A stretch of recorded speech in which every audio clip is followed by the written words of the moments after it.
Ladies and gentlemen, this video is far overdue at this point.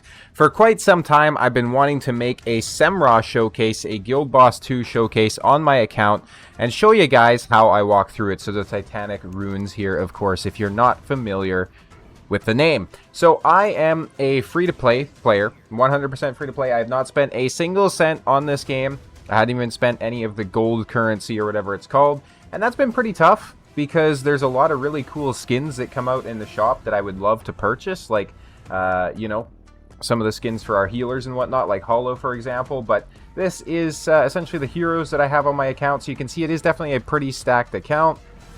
Obviously, always needing more and more heroes, though, right? So if I had, like, an A5 Kratos, that'd be a little bit cooler. If I had an A5 Ingrid, it'd be a little bit cooler. But all that is to say, we're going to be doing a Semrah showcase today. I'm going to be walking you through my team for Semrah 2.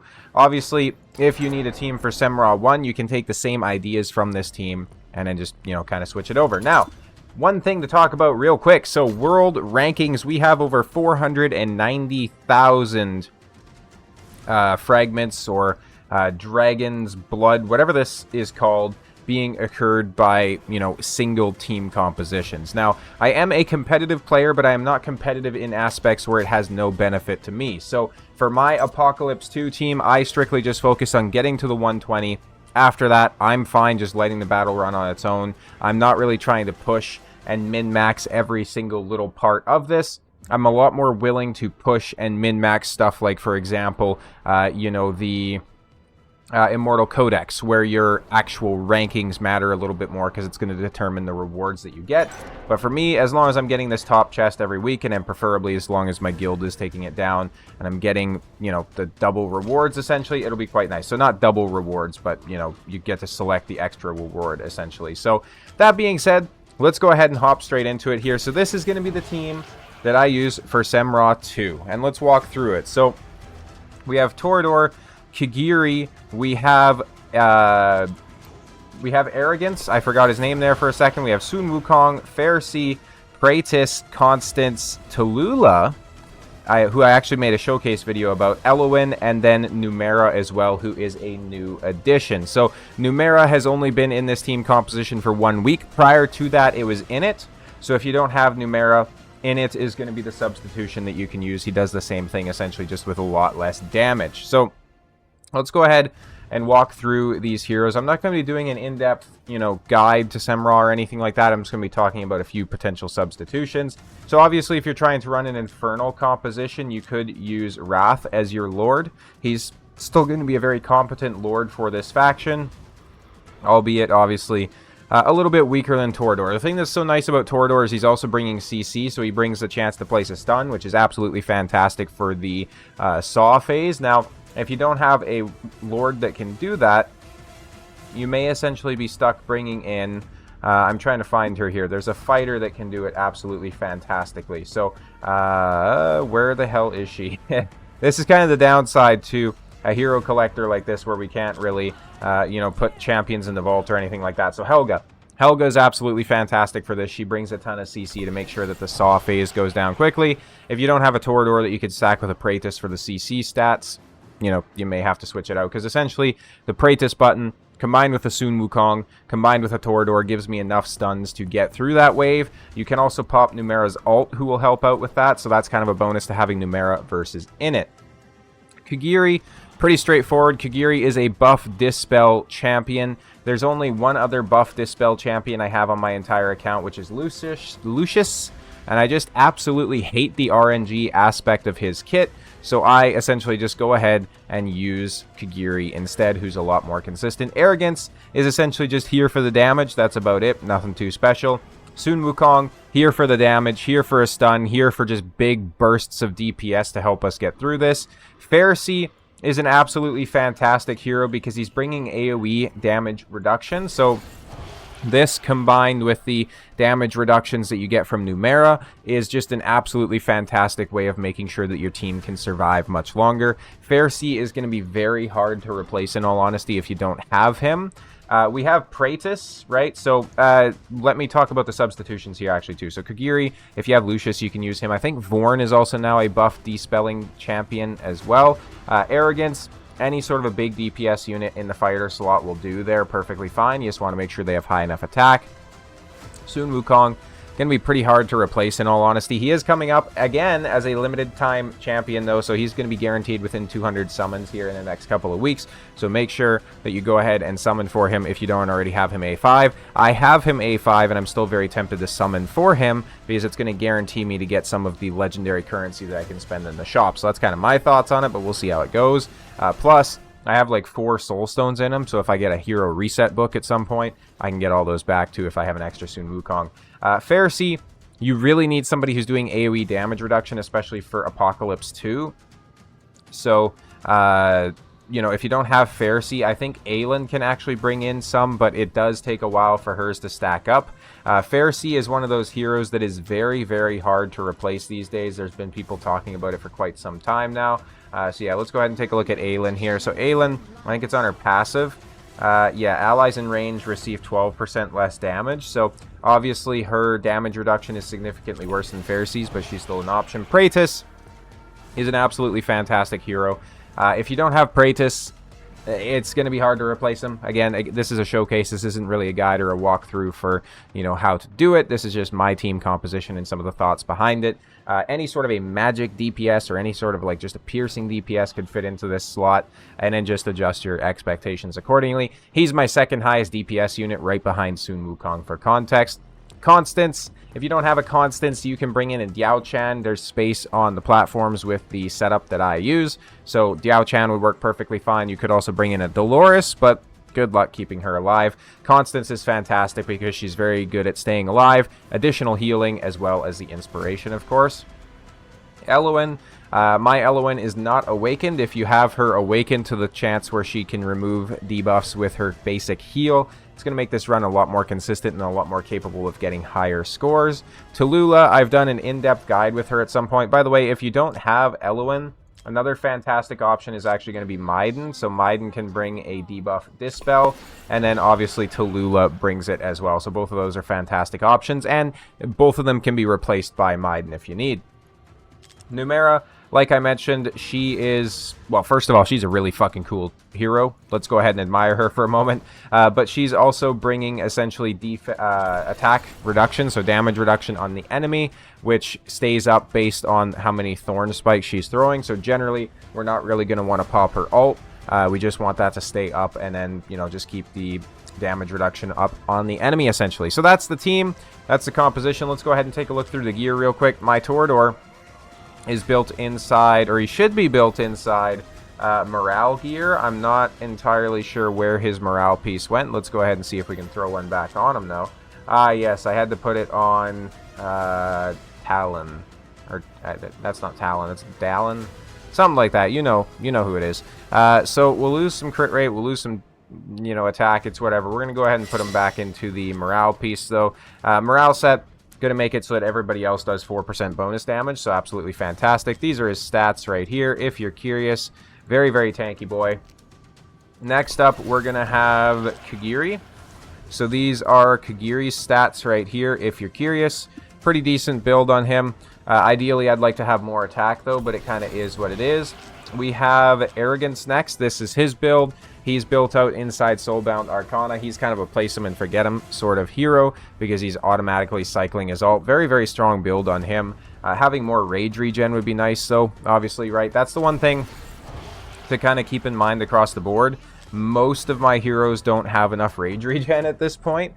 So somebody like a Sun Wukong doesn't really need it because of how fast he can cycle anyways with his awakenings. But if you didn't have him awakened, you definitely want more rage regen on there. Definitely very proud of the Sun Wukong build. Pharisee is awakened, so my Pharisee is A4. I'm hoping to get him A5 here at some point. Not really a huge upgrade for him to be A5, though. These are his stats, if you're curious. We have him inside a broken set on the right-hand side. Lots of attack speed, lots of rage regen, and a little bit of healing effect. We have Praetus. Praetus is in a very solid build as well, so we're well over 20,000 attack, almost 21,000 attack, I think. Let's see.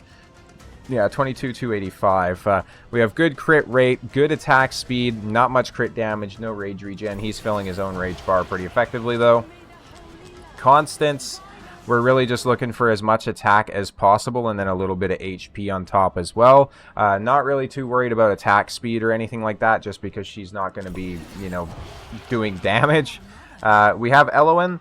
Elowen's built out inside Invigoration, so if you're trying to get additional damage, just take that into consideration when you're placing her.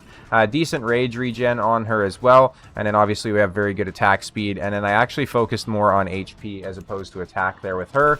That's something I'd recommend with really all of your healers if you're trying to use them in Semrah, is try to focus more on the HP as opposed to the attack, because they can't heal if they're dead, and during his big AoE bursts, there's a very good chance that he can take down your heroes, right? So, and then finally, this is the build on Numerah as well. Very decent build. This was essentially the init gear, so I could come in here and min-max a little bit more for crit rate, which would probably be good.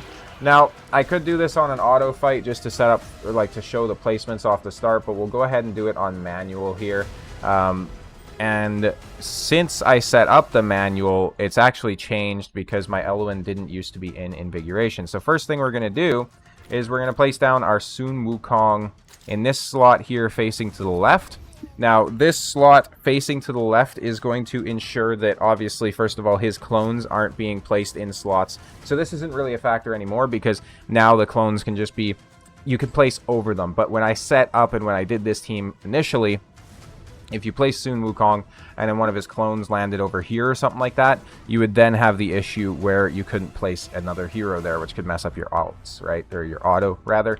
We're then going to go ahead and place Elowen right here in this spot like this. Next up is going to be Pharisee right behind. We're going to go ahead and place Arrogance here. We're going to go ahead and throw in Kagiri here.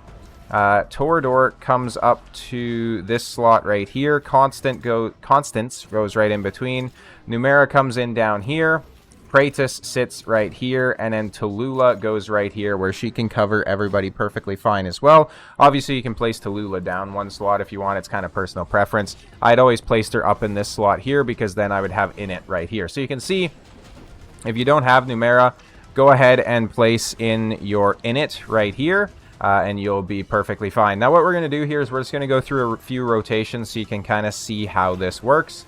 For the Saw phase, what you're looking to do is just make sure that you use your Sun Wukong's ultimate when the Saw actually comes out, because as you can see, we're really just going to need the extra stats from him to help stack up those stuns. And we're kind of getting cucked here on this rotation where we only have 10 stuns so far, but generally, if we get good RNG from the Torador, we're able to get all 12 of them placed really without an issue. But you can already see we have a ton of poison stacking up from Numerah. We have a ton of damage reduction stacking up, which are staying on there very consistently. And then we do take him out through his Saw phase pretty quickly there. Very decent time, certainly. We're going to go ahead and change this to overall statistics so you can kind of see how everybody's damage stacks up. We're going to go ahead and pop Sun Wukong. Apart from the Saw phase, we're really just looking to pop Sun Wukong whenever we can. Go ahead and pop Pharisee. Pharisee on his ult has Inspiration as well, so generally you want to pop him right before you're popping some other DPS units. So Praetus and then, you know, Constance are getting popped here. And then during the Constance ult, we're actually going to be able to cycle back around to the Sun Wukong as well. Now, later on, when things get a little bit more tanky, you're going to want to make sure that you kind of save up your ults for the third wave when we go into the poison form, because we want to be taking down the poison form pretty quickly. So the first and second forms are pretty simple. The first form just revolves around making sure you have enough stuns up to ensure that, you know, you don't get clapped essentially by the Saw phase. Then phase number 2 consists really around just making sure that he doesn't get those buffs up. And then phase number 3 consists of dealing with the poisons. And dealing with the poisons are exactly why Tallulah and Elowen are here. So we're going to go ahead and pop everybody's ults now that they're available. As soon as the Saw starts coming, or the arm starts coming forward, we'll pop our Kagiri as well. And then just to min-max it, you really want to pop the Elowen right after. I was a little bit late there on the Elowen pop, but it is what it is. Now, later on, you're going to have to cycle Tallulah as well as Elowen to be the cleansers. So I had, and generally you want to do it kind of at the same pop as when you would pop your Kagiri. I only was running Elowen in here for a while, but I couldn't get her rage regen to be high enough to ensure that we could cycle around between those poison phases, and I was dying to the poisons essentially, so I decided, you know what, we're going to bring in an additional healer essentially. Obviously, if you have the gear and the builds to be able to cycle your healers even quicker, you could go ahead and bring in another DPS unit instead of Tallulah, which would help your scores a little bit, but, you know, that is completely up to you, of course. Now, on the phase 1, so on the Saw phase, I almost always make sure that Sun Wukong pops right when the arm goes back, right? So sometimes if we have him really low HP or something like that, I'll go ahead and pop him in between Saw phases as well, because he does cycle very, very quickly. And, you know, it's not really an issue to get his ultimate back. Like, we're already at 68% rage here again. And maybe I should be moving my face just so you can see the ultimates and whatnot. So let's go ahead and do that. We're not really try-harding it here today with the ultimate pops. So obviously there's going to be better, more efficient ways to do this kind of across the board. And then there's also a lot of damage left on the table. So I showed you everybody's builds. It's not, you know, super meta builds for anybody. This is just kind of, hey, I use these heroes in other content inside the game. Let's go ahead and also use them inside Semrah and see what we can have happen, right? So we were a little bit late popping the Praetus there. So generally, and I'll talk about this a little bit as well. So Praetus, if you have him, he has the ability to boost his own rage on his basic attacks, I believe it is. So you can see he boosts his rage up a lot faster than most other heroes. So because of that, you can cycle him twice for every one time Constance goes. So you can see how quickly we got back the ultimate there. This is going to be a very good ultimate because we have Arrogance lining up with us as well. So this is going to be some big damage here. Obviously, if you're struggling on these slams as well, you can go ahead and pop like your Elowens or your Tallulahs there just to make sure that you have a little bit of extra survivability. Unfortunately, we had the damage reduction fall off there a little bit on the boss, which was a bit of a shame. We're going to pop Pharisee, and then you can see we can actually pop Praetus again because he's cycling very, very fast. So our Constance is only at like 50% rage regen now, and Praetus is already able to go again. Now, again, like I mentioned, we're not min-maxing this very well, so you'd want to be popping the Praetus button as well if you were doing this for realsies, but I have been forgetting to do that essentially, so don't mind me too much. We're now on to the Poison Wave though, so same kind of thing. We're going to want to go ahead and pop all of our DPS units and just make sure that we get as much DPS out there as possible, and this is absolutely crucial, especially in the later kind of, you know, rotations of the boss, because they're going to start stacking up more poisons. You want to get through this wave as quick as possible, just because this is kind of the BS wave, essentially.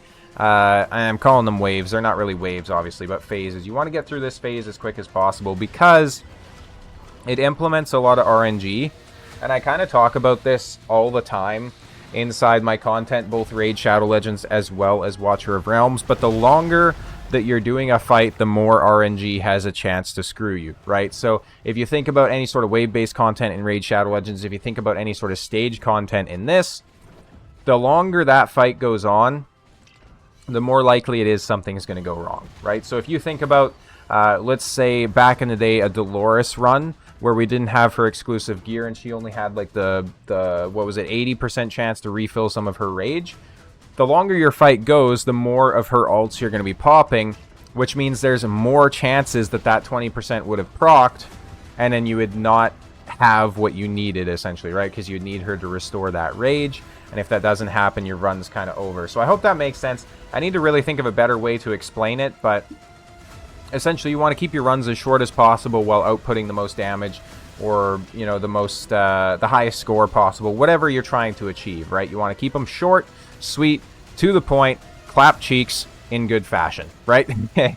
So that being said, one thing I'll call out real quick as well, if you're enjoying the content, down below there's going to be a subscription button that you can go ahead and slam, and then beside that there's also going to be a join button that's going to allow you to become a channel member and support the channel a little bit more than the average viewer. So that'd be absolutely fantastic if you want to hop in there for that. One little quick call out here too. You've seen that I did actually place the Wood Elf of Elowen. So I like to place the Wood Elf kind of down here if I can point at the right spot. So kind of right where I'm pointing here, right? So right in this spot right here. The Wood Elf is very well served there because he's going to make sure that your Pharisee stays alive. He's going to make sure your Eloin stays alive and just provide the healing to them. So again, obviously if your healers are dead, they can't heal anyone. So something to consider there, certainly. Let's see. Let's just go ahead and pop everybody's ults. Why not? Let's have some fun with it. I think we'll get through this rotation, and then I'll cut the run here because it does take, you know, quite a bit more time, essentially, for it to ramp up. Now, if you're curious about scores, my PR right now with this is 166,000 fragments, right? So 166,000, well above the 120 that is needed. I shared those PRs inside my Discord as well, so go ahead and hop in there. Link down below, of course, if you want to see that, and if you want to confirm if I'm being serial or not, and I'm not just yanking your chain. So, you know, Semrah is actually a very enjoyable boss for me, but I do have kind of a bad habit of, as soon as I get to the 120,000 fragments, I'll essentially just throw it on auto. Like, I'll just set the auto ultimates up, and obviously that does cut into the scores that you'll get quite a bit, because, you know, generally, with the exceptions of a few people in the world, I guess, generally doing it manually is going to be the way to go, because you should be smarter than the AI, just, you know, just not doing anything. And I know there's going to be exceptions out there. There's certainly going to be exceptions out there. Yeah, it is what it is. And it also just depends on time constraints, too. Most of the time that I'm doing my Semrah runs, I'm either, like, at work, so I obviously, you know, can't really just be grinding out Watcher of Realms too intensively, or I'll be like out and about doing something, and I'm just kind of running it in the background, right? So all depends on what you're able to do. We'll get through this poison wave here. The Wood Elf is so useful, so even now you can place the Wood Elf if you need to, and he can help you get some extra healing there. We're going to go ahead and pop Eloin. Now, if you have an Awakened Kagiri, something to consider. So if you have the Awakening, Kagiri is going to shoot forward, so you'll need to delay your Eloin pop a little bit. Otherwise, he's going to have poisons continuously stacked up on him there. So I would recommend just taking that into consideration. Now, if you're not too familiar with Kagiri, somebody like Fastidious has done absolutely fantastic videos on him, so that might be a good way to go. We have 15 poisons up on us right now, so you'd probably want to go ahead and pop your Tallulah a bit earlier. And then Kagiri is also very well popped on those like AoE laser phases, so just something to consider there as well. We do have more poisons coming in here, but thankfully we're going to have Eloin available as well, so we'll go ahead and pop her here. And then we'll just kind of keep cycling like this. So, as you can see, we went ahead and got to the 54,000 fragments. You're just going to do the same strategy, and you're just going to keep cycling this team even more, and that's going to get you a higher score. Let me go ahead and move myself back down there. And that is that, ladies and gentlemen. I should have probably showed you the damage. Bit of a shame that I didn't, but essentially damage tiers at the top. You have Sun Wukong, then you have Praetus, then you kind of have everybody else, right? So those two are really just in a league all their own. But that being said, I hope you guys enjoyed this video. Let me know down in the comments if you use a team similar to this, or if you're going to use a team similar to this after I showcased it. Thank you guys all so much for watching. As always, I'll see you next time.